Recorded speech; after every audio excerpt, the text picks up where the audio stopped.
Ito ang pangalawa kung hindi man langit ang itinatapon ng mahinhing titig. Liwanag ng mukay walang pinagibhan kay Febo kung anyong bagong sumisilang. Siyang pamimitak at kusang nagsabog ng ningning ang talang kaagaw ni Venus. Tawang butihin ay timbang na timbang at mistulang ayon sa hinhin ng asal. O ang luwalhating buko ng ninibig, pain ni Cupidong walang makarakip. Naki ay bagong umawan sa bubog, buhok ay naglugay sa perlas na batok. Sa kaligayahay ang nakakaayos, bulaklak na bagong hinawi ng ngamog.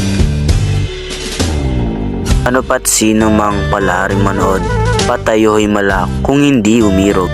Ito ay sa aurang ikinasisira ng pag-iisip ko tuwing magunita. Dahil ang tanang imutok at luwa, itutono ko sa pagsasalita. Bakit itinulot langit na mataas na mapanood ko kung di ako dapat? Linseyong haring napahamak at kinabukasan ng aking pagliyag. O haring Linseyo, kung hindi mo pinilit na salitaan natin makipanig, ng buhay ko'y disi, hindi nagkasakit, ngayon pagliluhan ng anak mong ibig.